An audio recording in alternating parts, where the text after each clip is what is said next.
Thanks for joining us. I'm Matt Dowling with Going Live with FCTV. I'm coming to you today from Seton Hill University at the In Your Right Mind conference. Now, today we're going to be talking to authors, publishers, and others from within the industry who make words on pages come to life. In fact, this episode's going to last over the next couple weeks, a mini-series. So stay tuned and learn about some of the best and brightest new faces and some that have been around in the industry of writing.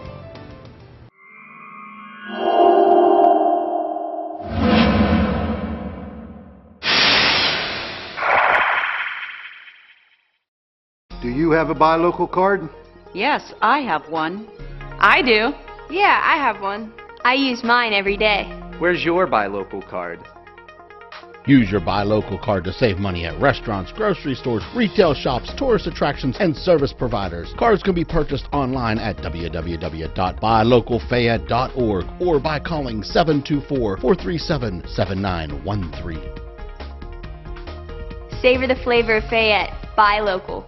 A few years ago, I was at a dead end, underemployed, with no idea of where my life was headed. Then I enrolled at the Pennsylvania Institute of Health and Technology's School of Healthcare Careers and discovered a great career and great life was only months away. Now, I've started the career of my dreams, and the future couldn't be brighter. The School of Healthcare Careers at the Pennsylvania Institute of Health and Technology offers career-focused, hands-on training for these in-demand fields. Call 724-437-4600 or visit piht.edu for information. Well, we are here at Seton Hill University, and we are interviewing some of the authors that are here for the In Your Right Mind conference. Joining me now is Carla Anderton. Hi. And how are you, Carla? I'm good. How are you? Good to see you again. And Heidi, we also have Timmons Isaiah, and Carla is an alum with the program, and Timmons is a mentor here with the MFA program. And both of them are local writers as well. So why don't we talk about some of the pieces that you've written in the past, or maybe your most recent work, Tim? I'm short fiction and poetry mostly, so I have a poem that just came out in Asimov Science Fiction magazine in February. I have a short story coming out in the same magazine. And I'm going to interrupt you for just a moment because you do not understand how difficult it is to get into that magazine unless you are in the science fiction field. Yes, or in the career. Yes, tremendous. Mode. So that's coming out. I just had something in a reprint anthology. It's always nice to have a story earn money a second time. Yes. And how many languages have you been published in, Tim? The last count was it will be 16 when Galician publishes. Wow. And 22 countries. I just came out in India for the first time. So. Wow, incredible. And Carla? My debut novel, The Heart Absent, was released April 10th by New Libri Press in Kindle and Nook, and the hard copy is due out in late July or early August. It's a Jack the Ripper themed novel. Okay. So what do you kind of draw as your inspirations for that novel? Well, it was historical fiction, so I mean the facts were already there for me to kind of play with. Sure. I've always been a huge British history buff, but the actual theme of the novel is a tale of Jack the Ripper in love, and it's a cautionary tale about the consequences of obsession. Sure. Interesting. Yeah, Jack the Ripper in love. Who would have thought of that? Obviously you did. I did. Yeah. That's why you're the one with the published book. And I heard part of it at your thesis defense, and it was very interesting. Well, thank you. That is high compliment from Tim, because everyone who goes through the program wants to have Tim Isaiah as a mentor at some time or another. Poor judgment on that. Unfortunately, I did not have the privilege, but if I could have had a third mentor, I would have wanted to be Tim. So, Tim, you've been in the industry for how long now? Well, actually, my first publication was in 8th grade, so it goes back that far, and even further because my father had a hand press in the basement. So my introduction to publishing was hand-setting type from the California case. I learned to edit, because this was in 2nd grade, so I learned to edit upside down and backward. looking at the type and the chase before I was taught in school how to do it the right way. So that long. But I've been publishing in science fiction for about 20 years. What was your father's line of work that he had a press? He was actually a minister, Okay. but he put himself through a very poor West Virginia family back in the Depression, and he put himself through high school and part of college working at a newspaper, and one of the things he did was to break down the linotype from the night before and set up the sports stories. On his way to high school, he would set the sports page. So he learned how to do this and made money on the side doing funeral announcements. Because it's a small job, has to be done quickly, needs to look good. Hand press was best in those days. Mm-hmm. Right. So I used to do funeral announcements. What a way to start. Absolutely. Yeah. Oh, just like reporters today, that they always say that start in the obits. Yeah. That you just start at the obituary sections. And Carla actually also has some journalistic background as well. I do. I ran the California Focus in California, Pennsylvania for 5 years. I currently freelance for the Herald Standard. Yes, I do have a background in journalism. It's a real local audience Yeah. there with the Herald Standard. So what are you working on next? I know you're just kind of getting over this book coming out, and are you going to rest for a little while, or you have another idea brewing? You never rest. I have a ton of ideas brewing, as most writers do all the time. Right now, I'm sort of in the promotional aspect of just getting the word out about my debut novel, The Heart Absent. But I am looking at revisiting British history, maybe doing something on the Henry VIII or the Tudor dynasty, which has always fascinated me. The other thing that I'm toying around with is I'm doing some sort of shorter nonfiction pieces that about the local area, the region, and people I've encountered in the region.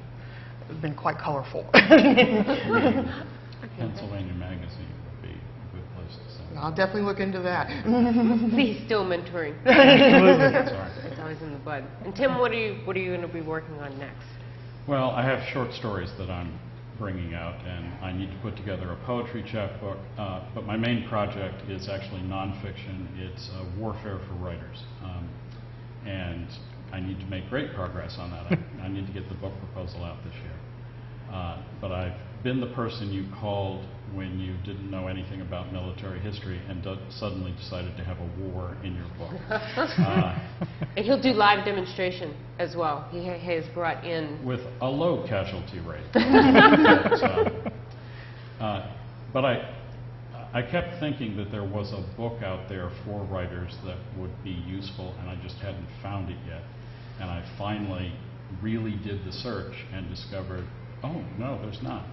So I'm trying to be the one who does it. And that is going to sell like hotcakes, just among all of the students here, and there's tons of warfare questions that come up all the time. Well, and oddly, I'm already making money out of it, and it doesn't even exist yet. That's the way to do it. I turned it into a workshop, which I've now given several times, and been paid most of those times. I've been paid for pieces of it, so it's almost like, why finish it? Now, where did you gain your knowledge on warfare? Just a lifetime history of reading, primarily, and knowing people in the military and so forth. Briefly, my dad checked out Teddy Roosevelt's book on the War of 1812 back when I must have been 4th or 5th grade. And I read it, and I was astounded at the butcher's bill. I could not imagine how these ships could park next to each other and fire these big cannon. It's like two houses next to each other and let's shoot cannon through it. It was appalling. I couldn't figure out how people could make themselves do that. And that's still the question I'm pursuing. I know a whole lot more about it, but it's still a fascinating question. Very fascinating. Well, it looks like we have run just a little bit short on time, but where can people catch up with what you're currently working on? Do you both have a website or Twitter feed? I have a website, eanderton.com. Okay. And I'm Tim? timandzezeus.com. See, writers make it easy. It's their name. They though. do. Very easy. Hey, thank you both for being with us and for sharing a few minutes and what you're working on. We'll be back after these messages at Seton Hill University talking to the authors at the In Your Right Mind conference. Exactly. There we go.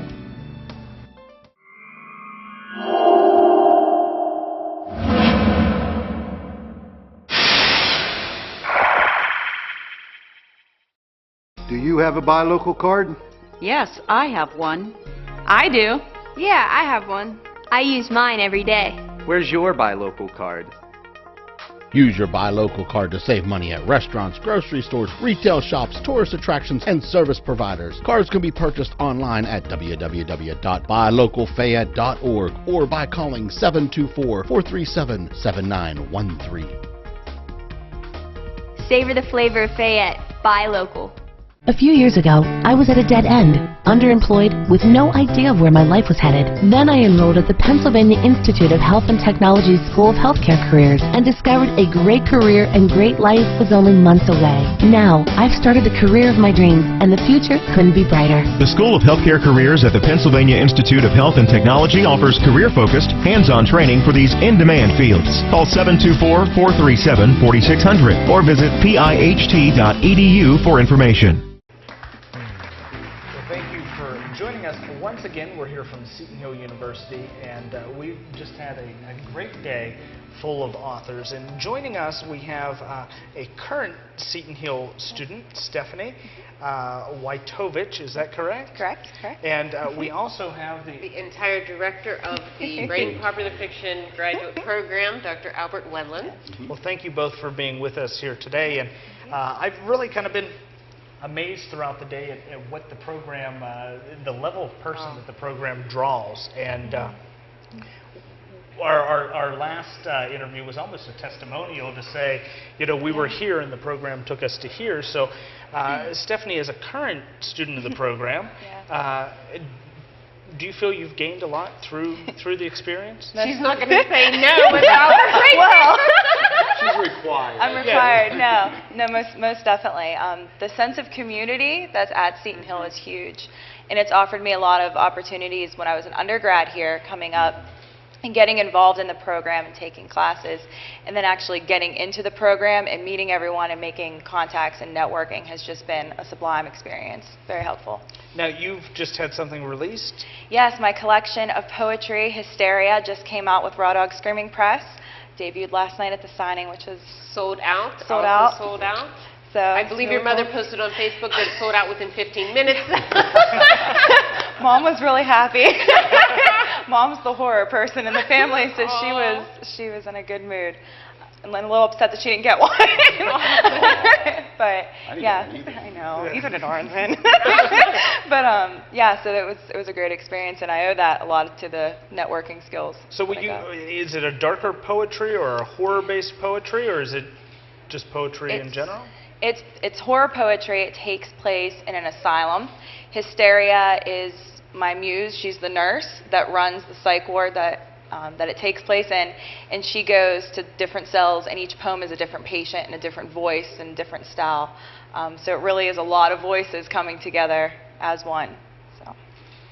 So Albert, as the director of the program, how long have you been here first? Maybe I could ask. Oh, I've been here for over 30 years. Okay. The program itself came into existence 1999, 2000. And what would you say about the growth of the program? Did it instantly take hold, or did it take a little bit of time to? It took a while because, well, first we started with 13 students. It was an MA program at first. After about 10, 12 years, we turned it into an MFA program. And it's just been getting larger ever since. We had about 70 students total under the MA program. Under the MFA, it's anywhere between 100 to 120. And Heidi, when did you go through the program? I started in January of 2005, and then I dragged my husband in June of 2005. And then I graduated in 2007, as did Jason. And then you get real sad thinking, wow, I went through these incredible couple of years, and then you realize that the alum, you're alum forever of Seton Hill, and it never ends. And especially whenever they have these wonderful programs through In Your Right Mind, that it is just a continuation, really, of what we do within the program itself. Well, Stephanie, I wanted to ask you, what's next? I mean, you're going to finish the program, I would assume. Yes. Yeah, I'm planning January graduation, hopefully. And I'm actually looking into doctorate programs. I want to go and I want to get my PhD in literature, and I want to teach, and I want to keep writing, but I really do. Literature and literary analysis is a big passion of mine, and I want to explore that for sure. And I should mention that right now, Dogstar Books is trying to negotiate with Al to get his science fiction novel. Yeah. So we're very excited about that. We can't give you details. I can't ask. That was my next question. Well, you can ask what his novel's about. Oh, yes. okay. By all means. So I thought she cut me off. Just like the business part of it. Oh, I thought, man, that's great for an interviewer to say, he's working on this project, but don't ask about it. So, Albert, why don't you give us a little synopsis? Okay, let's see. It's a science fiction novel. It begins as a murder mystery and develops into an interstellar treasure hunt. It's not quite the Maltese Falcon in space, but there's a certain connection there. So think of that growth in intensity, interaction of the characters, and you do have an idea of what the book does. Absolutely. See, we're very excited about it. So maybe there'll Coming be an soon, announcement, hopefully. Yes, on Going Live. You never know. Yeah, and we've been Albert's close enough, he could just That's take right. all the We've been details. planning all the bookings for the Yeah. next year for everyone. And also, we wanted to tell Albert that with whenever Tim Wagner and Matt Betts were on here and we were talking zombies, they had some great ideas for modules, and one was the guide to surviving the zombie apocalypse, Seton Hill style. Oh, really? Yeah. That's good. So we can put our trademark name on it. Exactly. We have to Right. put our trademark name on it. That's And good. actually, the other one was That's good. because Tim was writing media tie-ins that he was talking about doing a media tie-in module, and we had already said that, well, we're going to confront Al with this one. I turn away some fantastic ideas. Nothing like putting you on the real spot. cream of the crop. I love it. That's great. So, are you after your anthology, or not anthology, but your collection of poetry? Your next piece that you're working on? Yeah, I'm working on finishing up my novel, which is a religious horror piece called The Eighth, and I've already started working on my next poetry collection, which is going to be a little bit different from Hysteria. The working title is Mourning Jewelry, and it's going to be more about absence and loss rather than pain this time around. So. And this is your thesis novel that you're working on right now? Yes, correct? my thesis novel, correct. So what's the deadline for the thesis itself? That Wow. puts you kind of under a strict time frame. It's practice for real life, Yes. right? Right, Definitely. it's good practice. My mentor wants me to have it in August 16th, so I have a month to kind of pull everything together and then submit it in September. And you've started it, correct? Well, yeah. You're required to do that. Yes.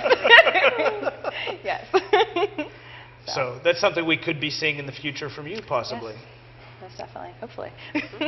Definitely. And I wanted to ask you, Dr. Wendland, if you could give us just a real quick version of how people can find out about the Seton Hill MFA program. Quickest way is to go to the Seton Hill website. Just click on Writing Popular Fiction. There's a summary there of the courses, of how long you're here, what you have to do. The whole point is that when you leave here, you have a publishable novel, a market-ready novel, we call it. We can't guarantee publication, but we want a manuscript without shame. Something that you are ready to submit and that you're very proud of. Absolutely. And obviously there have been quite a few that have come out of this program that have really won a lot of awards and become bestsellers. Well, it looks like we are out of time, but I want to thank both of you for being with us. We will be back with more authors here at Seton Hill University in just a few moments.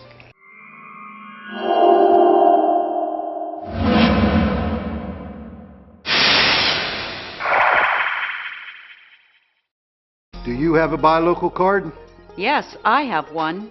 I do. Yeah, I have one.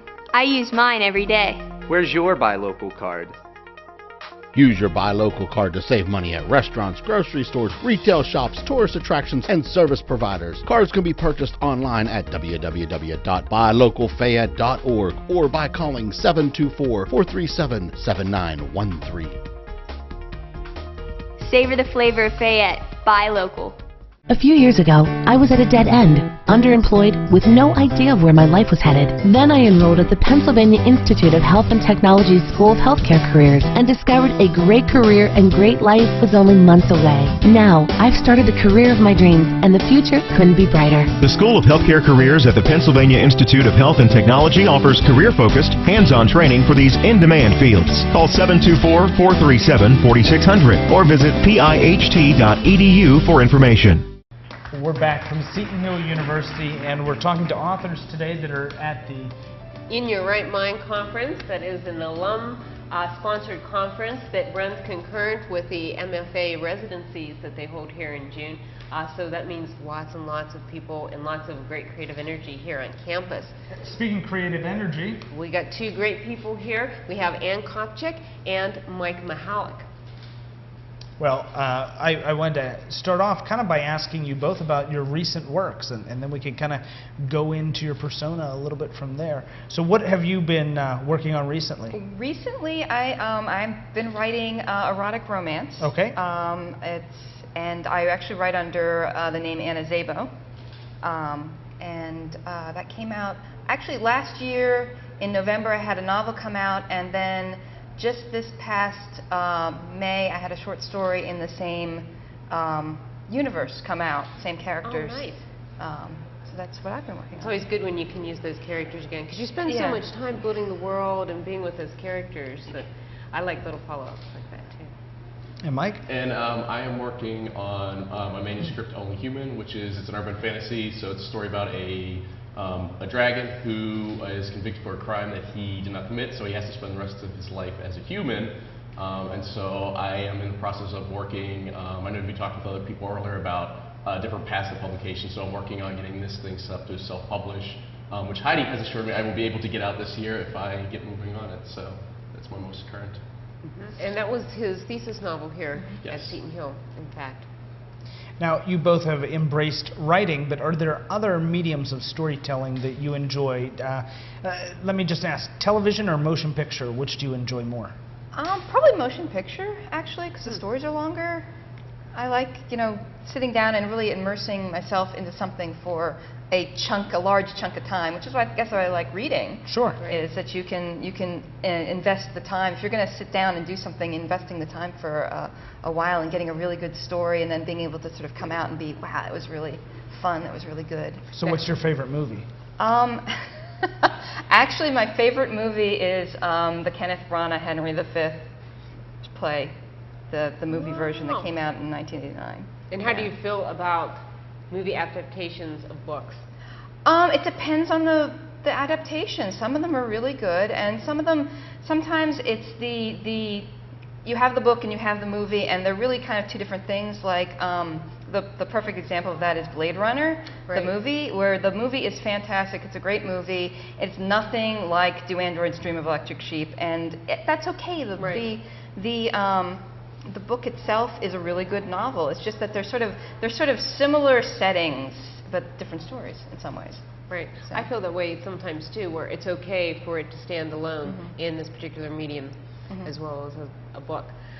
How about you? You like TVs or do you like movie? I like both. I do like the idea of like the movie and kind of setting up. I think everybody kind of who writes, I think it's in their mind always thinks of like wanting something they're writing, regardless of what you're writing, even if it's like poetry or flash fiction or a longer piece, you're picturing it being made into something like a movie. But I do like the TV shows that they've come out more now where like, I think it's probably 24 kind of kicked it off, where we have the serials now where you can kind of get that big overarching storyline over a season or over multiple seasons. So, and I do like the idea of what Ann said of how you can kind of get more from it, and it's interesting how they continue to find ways to try to make kind of get that complexity as audiences, as we move farther along in these technologies, that we become a more savvy audience, so they have to become more savvy in how they present it to us to keep us entertained. Yeah, that's true. There used to be episodic things, and now they have these seasons with arcs, which is a lot of fun. Right. They've also, when they started doing that with television, but they went away from the traditional season. You know, you didn't have to worry about selling this many shows and this is how it was going to fit in, because, you know... Or when it was going to start. Absolutely. It's non-traditional, where, you know, you're starting it Sunday right after the Super Bowl and running, you know, and then you can take that long break and they're lost. Sure. Driving mad. Absolutely. So there's kind of been a shift in that television industry, which has been an industry trying to distinguish itself for a long time anyway. Yeah, that's for sure. Here's a good question then. Speaking of that, each of you, who would you have play your main character if you could choose? I am never good at that answer. Actually, some writers don't like to answer that even. I don't. I have such a... I'm a visual person, and I don't tend to visual like stars in the roles, because I see them in the roles they've done, and it's sort of hard to like then map them onto like the characters that I have in my head. So it's really hard to, and I'm not really a filmmaker, so if I were be lucky enough to have a movie made out of something that I've written, I would probably leave that up to the producer to find the best people for the roles. You know, sometimes whenever you ask that question, you end up getting into an actor that's been typecast. You know, I know some authors are more complex, so they've thought about this person, how they could... But if you think about someone like a Robin Williams, where he can fit the really funny roles, but then those like 1 hour photo, which is just a freaky movie and completely different, you know, maybe he would work better for someone. So I think the casting question is sometimes difficult. But Mike, is that one you want to answer? Well, for me, I've been working on this story for so long. The people that I thought would be cast for are getting too old to play the parts. So one person for actually my villainess. I think Meryl Streep would be great. It would be the voice of a dragon, and then also she would have a role, and sort of Devil and Prada kind of. Meryl Streep is sort of that was sort of the image that was in my mind when I kind of wrote that part for my story. So that's interesting. I have done that where I have had either an actor or I've had a character that actor has played somehow in mind that has influenced what I have written at some point. So in the future, what's up next? Well, right now I'm working on a fantasy novel under my own name. Hopefully, how am I going to publish it is under what persona is a question I have to come up with. But I recently acquired a New York literary agent, and so we're working on revisions to that to have it go out in submission to publishers. So is that what you've been submitting to Science Fiction Fantasy Saturday by chance? Not the same. It's same world. Not same that world. Same world. That's a short story based on the same world. Yeah. Because she already has a fan base that loves this world based on these. We do these snippets on Science Fiction Fantasy Saturday, and it is absolutely wonderful. So I can see why someone wanted to snatch And they can that find up. that on your blog. They can find that on the Science Fiction Fantasy Saturday blog. It has everyone. Yeah, it has all of the participants on it. And then for me, I'm working right now, I'm kind of partway through a manuscript for, it's a story of a guy who, he has a disease that's sort of like schizophrenia, where he's able to see inside people's heads and see their thoughts. So the hallucinations and things he sees are actually other people's thoughts. So if like he sees, you know, a nightmare, there's like a dragon and it's coming after him, it's like there's a kid up the street dreaming of a dragon and he sees it. So, and so he's able to see thoughts, and so when he sees bad things happening to people, he goes in and tries to help those people. And then I've been chipping away at this for a long time, but another kind of a thing, there's a collection of short stories where if you take love songs, quite literally they become horror stories.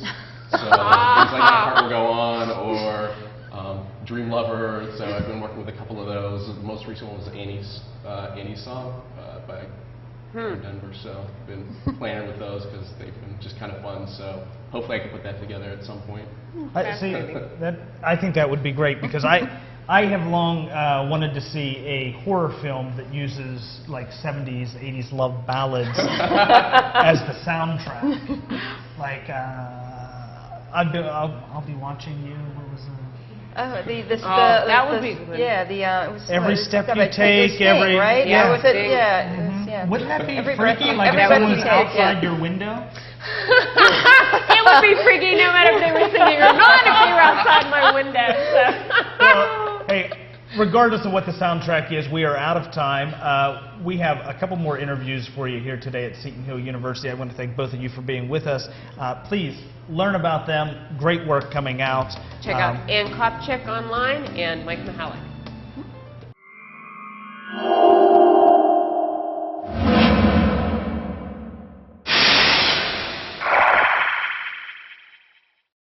Do you have a buy local card? Yes, I have one. I do. Yeah, I have one. I use mine every day. Where's your buy local card? Use your Buy Local card to save money at restaurants, grocery stores, retail shops, tourist attractions, and service providers. Cards can be purchased online at www.buylocalfayette.org or by calling 724-437-7913. Savor the flavor of Fayette. Buy local. A few years ago, I was at a dead end, underemployed, with no idea of where my life was headed. Then I enrolled at the Pennsylvania Institute of Health and Technology's School of Healthcare Careers and discovered a great career and great life was only months away. Now, I've started the career of my dreams, and the future couldn't be brighter. The School of Healthcare Careers at the Pennsylvania Institute of Health and Technology offers career-focused, hands-on training for these in-demand fields. Call 724-437-4600 or visit piht.edu for information. We have more author interviews for you here from Seton Hill University. And joining me is Diana Botsford. Did I get that right? You did. Thank you for having me. Yeah, thanks for being with us. We're going to talk a little bit about the projects that you have in the works. Are you promoting anything right now? At the moment, I'm promoting a lot of different things. I work in a lot of different mediums. So I have 2 Stargate novels out that are doing very well. I have one that, in fact, that's got a second printing. I have a science fiction web series called Epilogue that I created and produced this last year, and it just won an Emmy and 2 Telly Awards. So we're promoting that as well, and that was done with Missouri State University. And I'm getting ready to settle back in and hunker down and write some new stuff. Sounds like you have a lot of going on. I was just talking about being tired beforehand, and I don't do quite as much as you do. So well, ask her where she went to do research for her second book. Well, my second book, if you know the Stargate series, a lot of the mythology takes place in Antarctica. Okay. And I feel that there's only so many times you can say the word cold. Plus, I really wanted to figure out where in the world would the ancient outpost really exist. So the Air Force is very supportive of the Stargate franchise, so I contacted the U.S. Air Force, sat down with them, and they helped, along with the university that I'm a professor at, they helped to fund my getting on a research vessel. And I went down to Antarctica for a few weeks a couple of years ago and spent some time with scientists, asking a lot of questions and figuring out, both from a geological and a biological perspective, how someone could survive. Because one of the main characters has to trek across the continent on their own in the early 50s with no food on their pack. But at the turn of the last century, you had all those expeditions making the trek, and they would store food underneath rock cairns as they were going along the way. So our alien friend in the Stargate book, my story, finds those and eats that food to survive, along with, sorry, but he ate some penguins and some seals too. Oh, we were just talking about Deanna is the penguin mother. She makes all those little Well, penguins. here's the deal. That's how the real explorers survived, because they found, Amundsen found out from the Eskimos that the seal brains actually have something in it that prevent scurvy. And the reason why Scott didn't survive is because Scott refused to eat seals. And the reason why Shackleton and their misadventure did survive is because he was willing to eat seal. Interesting. So I have to go back to the fact that you said you can only say cold so many times. Yeah. So how do you describe that when you tell your friends about that exploration that you made, that research? How do you describe the surroundings? Well, I mean, there's a lot of different ways that you can describe it. Obviously, in the midst of telling the story, this character, both of the main characters in the story are going through midlife crises. And they've been separated and isolated from their groups, their teams. So that sense of isolation, that sense of brutal honesty and how it bites at you, it bites at your skin, and it just hardens your, the taste, the smell, even breathing in can, make the nostrils, the hairs in the nostrils get stiff. So putting it in context of the emotional arc that they were going through was very helpful. And the reason why it's called the drift is that there's this continental drift device that's suddenly accelerating continental drift, and it's ripping the different continents apart on the planet. And it sort of also fits with the theme of the feeling of being isolated from their teams, being pulled away from not just their teams, but from themselves, which is part of midlife crisis. You're like, I forgot who I am. Who am I? So there's kind of a physical manifestation as that's pulling away. Exactly. Heidi, you were mentioning that she's done work in the motion film picture industry, yes. I mean, everywhere, yeah. Would you like to tell us a little bit about that work that you've done? That was my first intent. I saw Empire Strikes Back. I was just talking about this with my critique partners. I saw Empire Strikes Back when I was a kid, well, a teen. And I was like, that's it. That's what I want to do. I want to tell stories. I want to be the next George Lucas. And so I went to film school for undergraduate screenwriting and producing, and I went to LA, and I wrote for Star Trek Next Generation, did a little for Deep Space Nine. I did a lot of development work for family programming. I did Heathcliff, and I produced Inspector Gadget, Wheeled Warriors, Spiral Zone, MASH, a bunch of things. And then I got bored with animation and went into live action, and I worked on Tales from the Dark Side, and I did Terminator 2, I did visual effects on, and Dusk Till Dawn was my swan song. I was the second unit director and the visual effects supervisor on that. And I wrote and developed on the side. And then I just got to a point where I hit the glass ceiling, to be perfectly frank. And I hit it very hard as a woman. It's getting better. Thanks for Catherine Bigelow, and television is particularly getting better about it, but we still have another generation to go. And I wanted to own my stories and make them happen, so I spent a little time working for Microsoft and then came here to Seton Hill, and it changed my life. I know. I told you, everybody always says that. We honestly mean it whenever we say that. Now, how different was it going then to doing a web series? Well, it's a different experience to experience a web series. There's more of a sense of immediacy.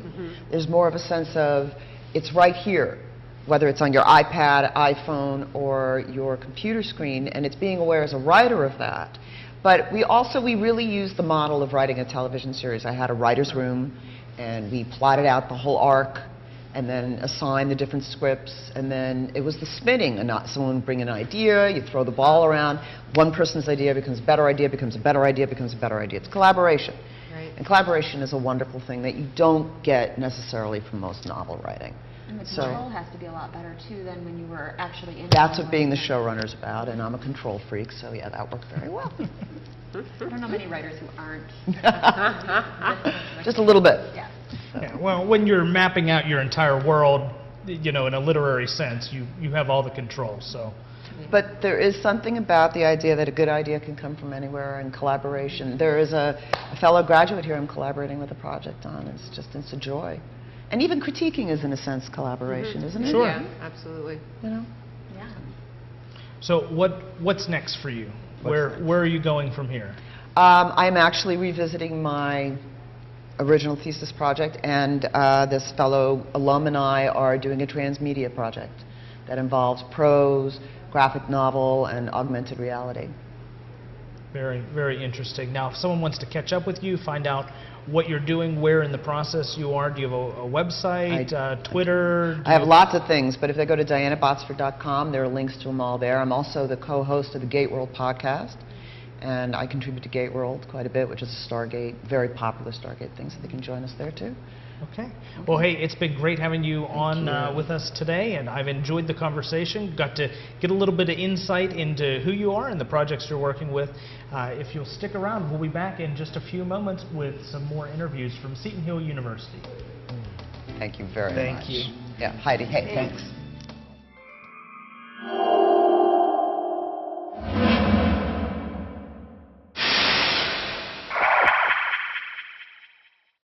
Do you have a buy local card? Yes, I have one. I do. Yeah, I have one. I use mine every day. Where's your buy local card? Use your Buy Local card to save money at restaurants, grocery stores, retail shops, tourist attractions, and service providers. Cards can be purchased online at www.buylocalfayette.org or by calling 724-437-7913. Savor the flavor of Fayette. Buy local. A few years ago, I was at a dead end, underemployed, with no idea of where my life was headed. Then I enrolled at the Pennsylvania Institute of Health and Technology's School of Healthcare Careers and discovered a great career and great life was only months away. Now, I've started the career of my dreams, and the future couldn't be brighter. The School of Healthcare Careers at the Pennsylvania Institute of Health and Technology offers career-focused, hands-on training for these in-demand fields. Call 724-437-4600 or visit piht.edu for information.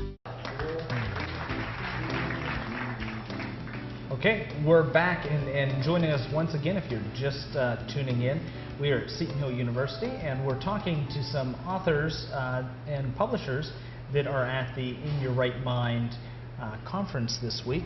And Deanna was with us a little bit earlier, John was with us a little bit earlier, and we have another of the Raw Dog authors that are with us here today, D. Harlan Wilson. David, how are you today? I'm well, thank you. Thank you for having me. Do you have a current project you're working on you want to share with us? Yeah, I have a new novel out from Raw Dog Screaming Press called The Kyoto Man, which came out, there was a signed limited edition hardcover that came out end of last year, and followed by the hardcover and paperback and all of the ebooks, about a man who turns into Kyoto, the city, 10,001 times. Very interesting. Now, this is a book you published or yes, edited? it's the third in a trilogy. Okay. The books have nothing to do with each other. No. Well, they're set in the same sort of real world, and they have a little to do with each other, but there is some linkage, but they're standalone novels. Yeah. Sure. Yep. Now, you teach as well as write, is that correct? I'm an English professor at Wright State University Lake Campus, which is in Salina, Ohio. It's a satellite campus of the main Wright State University campus in Dayton.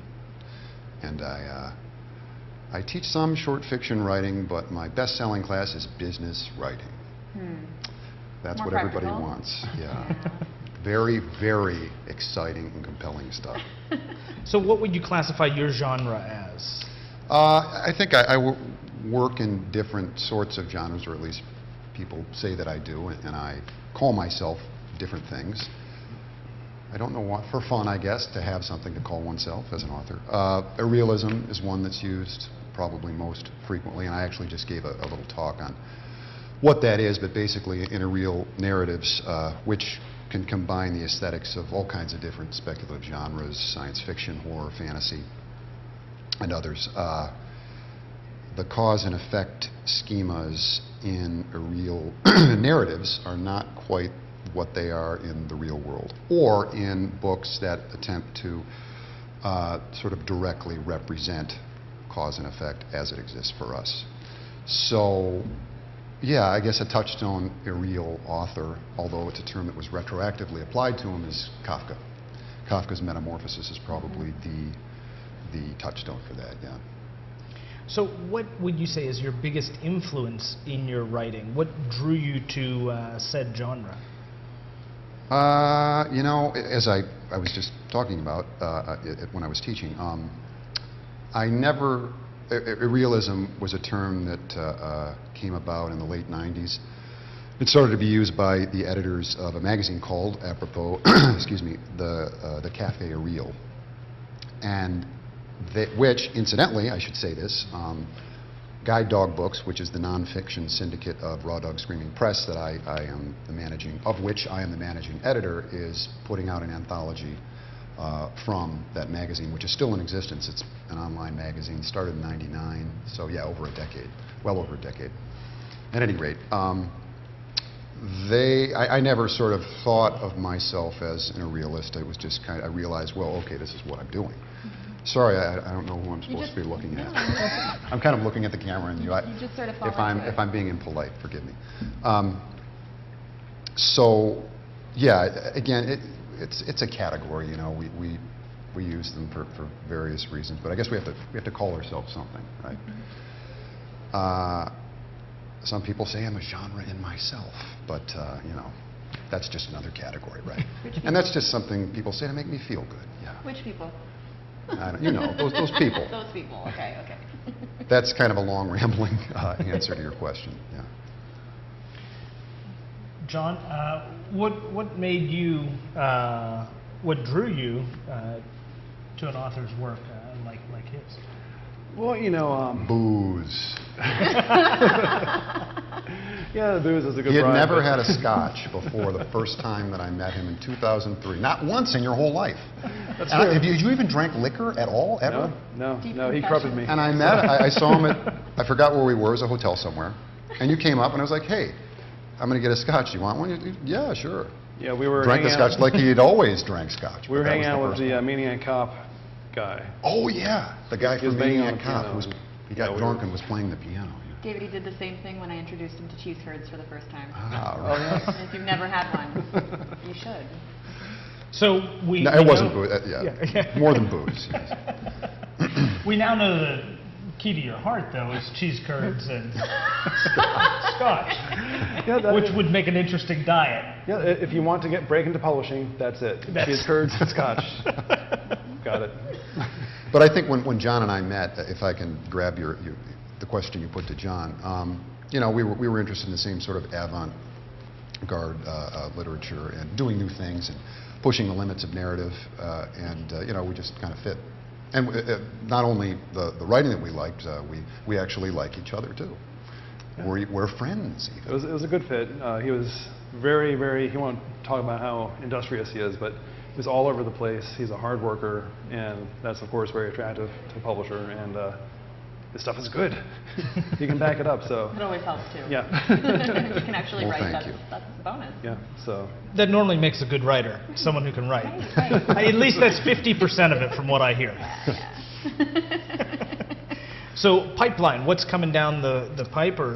Yeah, no, there's a few things. At the end of the year, I don't know when specifically, a reprint of my novel, very short novel, Peckinpah, An Ultraviolent Romance, is being reprinted by Raw Dog for the second edition. And next year I have a series of biographies coming out. One on Hitler, one on Freud, and one on Frederick Douglass. And they're all about me. And you. They're they're meta mock biographies, but it's a lot about the publishing industry and bodybuilding and drinking. And how you bring those things together and how they work. Well, it sounds like a great trilogy that's coming out. I want to thank you for taking some time to sit down and talk to us. If people are looking for your work or looking to connect with you, do you Facebook, Twitter, do you Yep, do I'm on all those and dharlanwilson.com. Okay. So you can they can find you at your website? Yep, and there's actually a website specifically for the Kyoto Man, thekyotoman.com. Okay. Well, thanks for being with us. We'll be back in just a few minutes with more interviews from Seton Hill University. Thanks. Thank you. Thanks. Sorry if I...